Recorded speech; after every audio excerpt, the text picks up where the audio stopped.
अस्सलाम वालेकुम स्टूडेंट, सैयद अहमद अली आपकी खिदमत में हाजिर हैं एक नए लेक्चर के साथ। इस चैप्टर का नाम है मेजरमेंट। ये फिज़िक्स का हमारे पास 9th और 10th के फिज़िक्स का चैप्टर नंबर 2 है, जिसमें हमने इसको डिस्कस करना होता है मेजरमेंट को। मेजरमेंट क्या है? बेसिकली किसी भी चीज़ को नापने के लिए जो चीज़ें इस्तेमाल होती हैं उसको इस चैप्टर में डिस्कस करेंगे। सबसे पहला टॉपिक है इस चैप्टर का फिजिकल क्वांटिटीज़।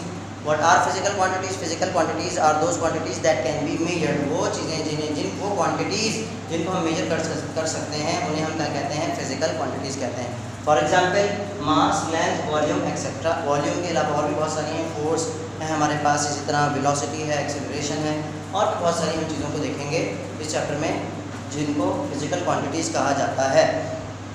ठीक है। दूसरी चीज़ हमारे पास है types of physical quantities. Physical quantities दो तरह की होती हैं, एक फंडामेंटल क्वांटिटीज़ और दूसरी डिराइव्ड क्वांटिटीज़। फंडामेंटल क्वांटिटीज़ कौन सी क्वांटिटीज़ को कहा जाता है?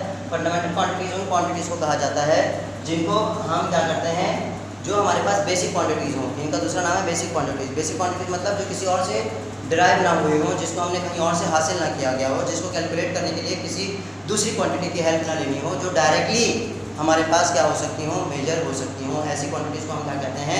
फिजिकल क्वांटिटीज़ कहते हैं। ठीक, फंडामेंटल क्वांटिटीज़ कहते हैं। ठीक है। अब फंडामेंटल क्वांटिटीज़ की एक आसान एग्जाम्पल इस तरह से, जैसे हम खाना बनाते हैं, खाना बनाने में हमारे पास आलू, टमाटर, प्याज, गोभी, अदरक, लहसुन, ये सारी चीज़ें आपकी क्या होती हैं? बेसिक क्वांटिटीज़ होती हैं, जो डायरेक्टली आप कहाँ से फसलों से हासिल करते हैं, और इनको आप किसी 2 या 3, इससे पहले किसी और 2 सब्जियों को मिलाकर आलू नहीं बनता है। तो ये सारी क्या चीज़ें थी? आलू, प्याज, टमाटर, अदरक, लहसुन वगैरह, ये सारी आपकी फंडामेंटल चीज़ें थी। तो इसी तरह फंडामेंटल क्वांटिटीज़ क्या हैं? ये बेसिक क्वांटिटीज़ हैं। जैसे लेंथ, मास, टाइम। लेंथ आप डायरेक्टली मेजर करते हैं, इसके लिए आपको कोई फार्मूला अप्लाई नहीं करना पड़ता। इसी तरह आप लेंथ जो है ना, वो मास जो है वो डायरेक्टली मेजर कर सकते हैं आप। और टाइम जो है ये बिल्कुल फंडामेंटल बेसिक क्वांटिटी है। ये डिसाइडेड होती हैं किसी भी सिस्टम के अंदर। सिस्टम क्या होता है वो हम फिर बाद में डिस्कस करेंगे। एनीवेज, फिर उसके बाद नेक्स्ट हमारे पास क्या है? हाँ, अब वो जो बेसिक इंग्रेडिएंट्स है, आलू, प्याज, टमाटर, अदरक, लहसुन, उनको आपने मिक्स करने के बाद आखिर में जो चीज़ आपको मिली वो सालन, उस सालन को आप क्या कहेंगे? वो सालन को कहेंगे आप ड्राइव्ड क्वांटिटी। तो इसी तरह हमारे पास लेंथ है, मास है, टाइम है, इनको हम आपस में एक दूसरे के साथ मिक्स करते हैं।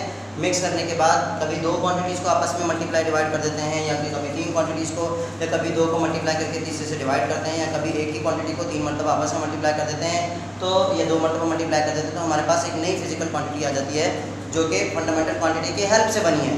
ठीक है ना, उसको हमने हासिल किया है फंडामेंटल क्वांटिटीज़ की हेल्प से। तो वो क्या कहलाती हैं? वो कहलाती हैं ड्राइव्ड क्वांटिटीज़। तो ड्राइव्ड क्वांटिटीज़ कौन है? Derived quantities are those quantities that are obtained from fundamental quantities. ठीक है। जैसे फॉर एग्जांपल वॉल्यूम है। वॉल्यूम का फॉर्मूला आप लोगों ने बचपन में पढ़ा है, length multiply by breadth multiply by height. तो length multiply by breadth multiply by height, इन तीनों को आपने मल्टीप्लाई कर दिया तो आपके पास एक क्वांटिटी आ गई जो कि क्या है? वॉल्यूम है। अब बेसिकली ब्रेथ और हाइट दिखने में तो आपको डिफरेंट लग रहे हैं, but basically they are also length. What is length? Length is the distance between 2 points. ठीक है ना। तो हाइट भी डिस्टेंस बिटवीन 2 पॉइंट्स है, बस डायमेंशन चेंज हो गई है। तो कहने का मकसद ये है कि हमारे पास क्या है? लेंथ को ही 3 मरतबा, अगर हम इसको आसान लफ्ज़ों में कहें कि लेंथ 3 तरह की लेंथ को आपस में मल्टीप्लाई करते हैं तो वॉल्यूम बनता है। तो एक ही क्वांटिटी को 3 मरतबा मल्टीप्लाई कर दिया हमने। इसी तरह हमारे पास दूसरी ड्राइव क्वांटिटी है फोर्स है। फोर्स हमारे पास बेसिकली ऑब्टेन होती है जब हम मास को, और फिर उसके बाद इसके अंदर एक्सेलरेशन है जो कि बनती है किससे? वॉल्यूम, वेलोसिटी और टाइम। और वेलोसिटी किससे बनती है? डिस्टेंस और टाइम। तो मास, डिस्टेंस, टाइम, इन चीज़ों को हम जब आपस में एक दूसरे के साथ इंटरप्रेट करें तो हमारे पास जो क्वांटिटी आती है वो कौन सी आती है? फोर्स आती है।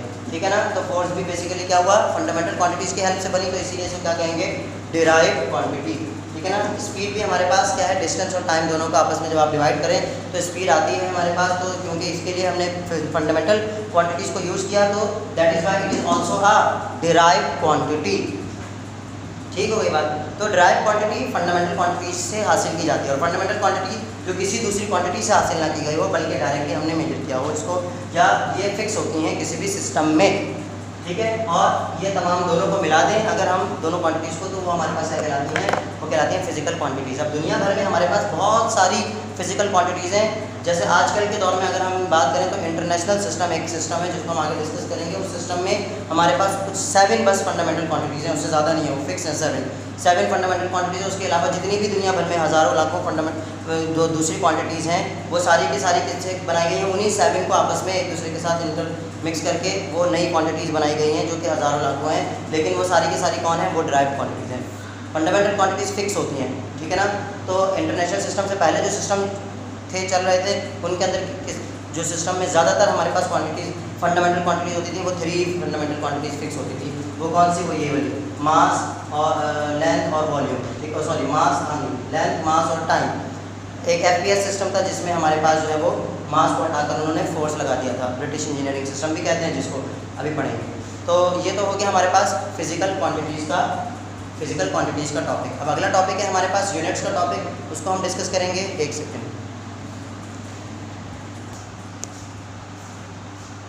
तो जी स्टूडेंट्स, अगला टॉपिक है हमारा यूनिट्स का। यूनिट्स क्या होते हैं? Basically units are use to express, to show, to represent the physical quantities. जो फिजिकल क्वांटिटीज़ हमने पढ़ी उनको हमने जब रिप्रेजेंट करना होगा, किसी को बताना होगा या किसी से हमें उस चीज़ के लिए हेल्प लेनी होगी, तो हम यूनिट्स के थ्रू उस फिजिकल क्वांटिटी को डिफाइन करेंगे। जैसे for example, if you go on the shop and you ask for sugar, so what will you ask? Give me 2 sugar? No, you will say give me 2 kilogram of sugar. तो आपने क्या कहा? 2 kilo sugar चाहिए, 2 sugar नहीं कहा, 2 चीनी चाहिए, ऐसा नहीं कहा, बल्कि आपने कहा 2 किलो चीनी चाहिए। तो आपको अपनी बात को डिफाइन करने के लिए, फिजिकल क्वांटिटी को डिफाइन करने के लिए, जो आपने 2 में कही उसको डिफाइन करने के लिए आपको किलोग्राम की हेल्प लेनी पड़ी। तो व्हाट वाज किलोग्राम?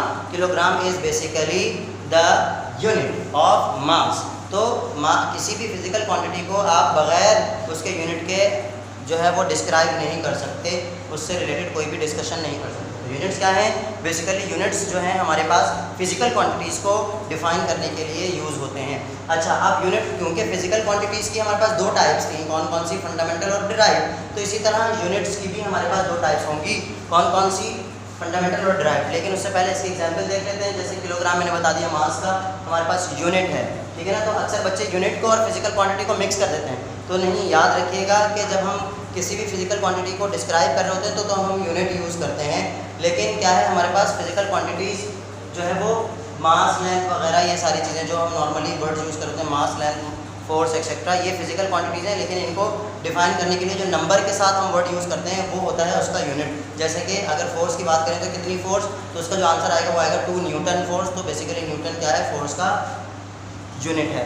इसी तरह अगर हम बात करें लेंथ, तो कितनी लेंथ, तो उसके आंसर में हम कहेंगे 3 मीटर लेंथ। तो जो मीटर हमने कहा वो क्या है? बेसिकली यूनिट है इसका, लेंथ का।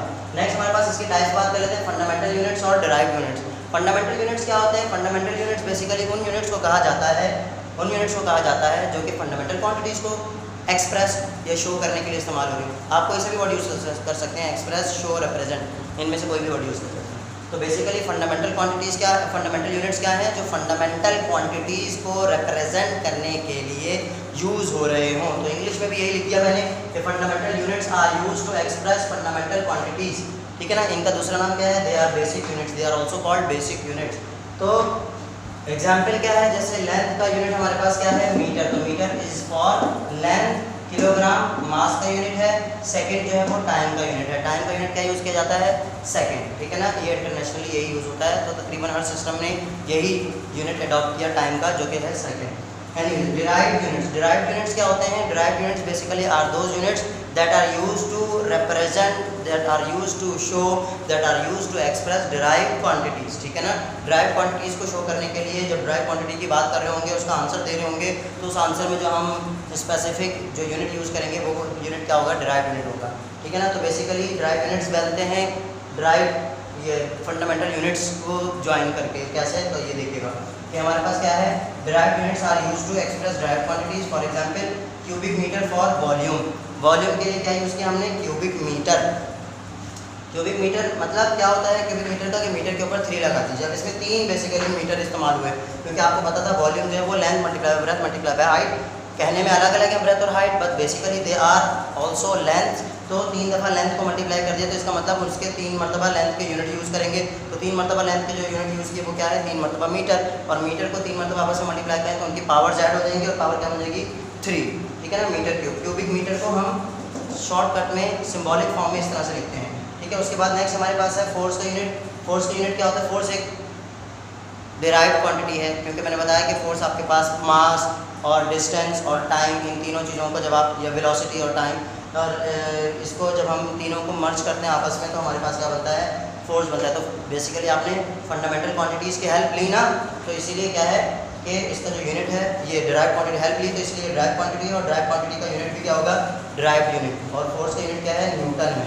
ठीक है ना, ये न्यूटन साहब को हमने जो है वो रिवॉर्ड देने के लिए इनका यूनिट जो है न्यूटन रख दिया। अदरवाइज़ हम इसको ओपन करते हैं तो न्यूटन का मतलब होता है हमारे पास इसमें मीटर भी यूज़ हो रहा होता है, और इसमें हमारे पास जो है वो सेकेंड भी यूज़ हो रहा होता है। एनीवेज नेक्स्ट हमारे पास क्या है, स्पीड का यूनिट। स्पीड का यूनिट क्या है, और किलोग्राम भी यूज़ हो रहा होता है न्यूटन में। स्पीड का यूनिट क्या है, मीटर पर सेकेंड, मीटर पर सेकेंड। इन दोनों चीज़ों को जब मीटर और सेकेंड यानी कि स्पीड का फार्मूला क्या होता है, स्पीड का फार्मूला होता है डिस्टेंस अपॉन टाइम, तो डिस्टेंस का मीटर और टाइम का सेकेंड, इन दोनों को आपस में डिवाइड करें तो ड्राइव क्वांटिटी जो थी हमारे पास उसका यूनिट बन जाएगा मीटर पर सेकेंड। ठीक है, तो यहाँ पर हम अपनी क्लास को ख़त्म करते हैं। इंशाल्लाह अगर आप लोगों को कोई इशू हो तो आप लोग कमेंट्स में बता सकते हैं या आप वैसे ही पूछ सकते हैं। ठीक है, तब तक के लिए अल्लाह हाफ़िज़।